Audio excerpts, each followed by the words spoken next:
Hello छोट्या दोस्तांनो, मित्रमैत्रिणींनो, पालक आणि शिक्षकांनो, कसे आहात सगळे? मस्त मजेत. आजचा आपला ग्रामरचा टॉपिक आहे इनडेफिनेट प्रोनाउन.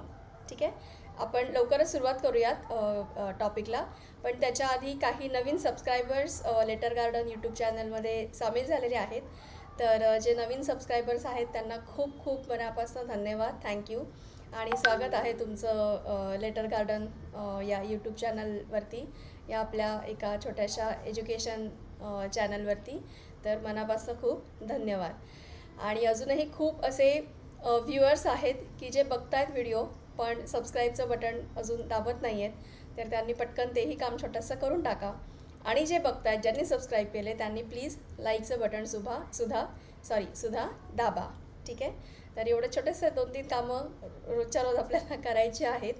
आणि चॅनलच्या वाढीला प्लीज हातभार लावा. ठीक आहे, पटकन सुरू करूया. Indefinite pronounce. आता इनडेफिनेट प्रोनाउन्स म्हणजे काय, तर आपल्याला जेव्हा एका जनरल पब्लिकला किंवा जनरल पॉप्युलेशनला संबोधित करायचं असते किंवा त्यांच्याबद्दल काहीतरी म्हणायचं असतं, म्हणजे कोणीतरी, कोणीच नाही, असं जेव्हा म्हणायचं असतं तेव्हा आपण जे प्रोनाउन्स वापरतो त्यांना म्हणतात इनडेफिनेट प्रोनाउन्स. ठीक आहे, तर तुम्ही स्क्रीनवर बघू शकता, इकडे 2 प्रकारचे मी प्रोनाउन्स म्हणजे इनडेफिनेट प्रोनाउन्सची उदाहरणं लिहिलेली आहेत. पहिल्या ब्रॅकेटमध्ये आहे एव्हरीवन, एनीवन, समवन आणि नोवन. किंवा ह्याच्या जागी तुम्ही एव्हरीबडी, एनीबडी, समबडी, नोबडी असेही शब्द वापरू शकता. ठीक आहे, आणि दुसऱ्या कॉलममध्ये लिहिलेलं आहे, दुसऱ्या चौकटीमध्ये लिहिलेलं आहे समथिंग, एनिथिंग, नथिंग आणि एव्हरीथिंग. आता हे जे एव्हरीवन, एनीवन, समवन आहे, हे जे 4 इनडेफिनेट प्रोनाउन्स आहेत ते आपण ह्या व्हिडिओमध्ये समजून घेणार आहोत. आणि बाकीचे जे आहेत ते आपण पुढच्या व्हिडिओमध्ये बघणार आहोत. ठीक आहे, कारण खूप म्हणजे ह्याच्यामध्येच खूप जास्त मोठा होईल व्हिडिओ. आणि जे छोटे बच्चे कंपनी आहे त्यांची तेवढी अर्थातच एवढी बसण्याची क्षमता नसते. त्यामुळे आपण हा व्हिडिओ थोडासा 2 भागांमध्ये करणार आहोत. ठीक आहे, तर हे आहेत इनडेफिनेट प्रोनाउन्स. ठीक आहे, आता बघूयात त्यांची उदाहरणं. आता सगळ्यात आधी बघूया एव्हरीवन. ठीक आहे, everyone seems to be happy about the new teacher in the school. शाळेमध्ये नवीन टीचर आले आणि त्या शिक्षकाबद्दल किंवा त्या शिक्षिकेबद्दल प्रत्येकजण खूप आनंदी आहे. एव्हरीवन म्हणजे प्रत्येकजण. Everybody is super excited for the school picnic. शाळेची पिकनिक जाणार आहे, शाळेची सहल जाणार आहे आणि त्याच्यासाठी प्रत्येकजण खूप खुश आहे.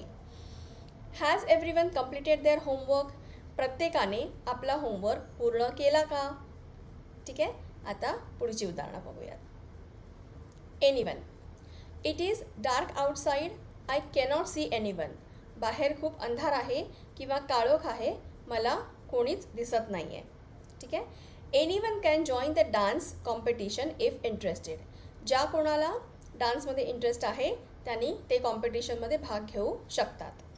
Please let me know if anyone is coming with me. माझ्यासोबत कोणी येणार आहे का?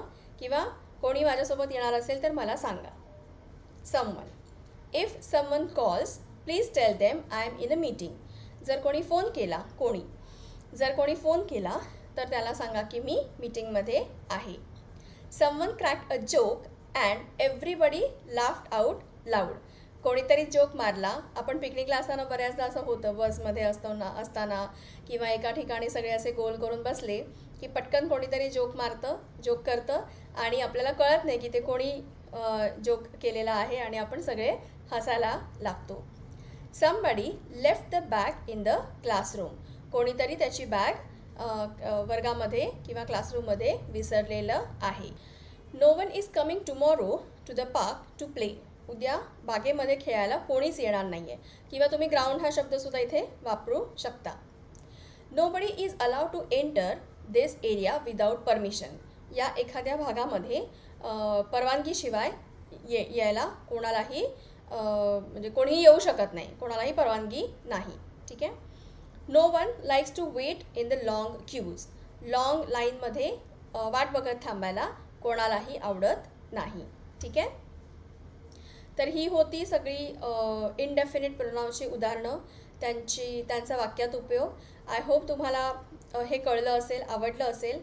आणि जर आवडलं असेल तर अर्थातच एक छोटीशी कृती करायची आहे. लाईक, शेअर आणि सबस्क्राईब या तिन्ही गोष्टी करायला प्लीज विसरू नका. आणि व्हिडिओ पाहत राहा. पुढच्या वेळेला नवीन व्हिडिओसह पुन्हा भेटूयात. Bye bye.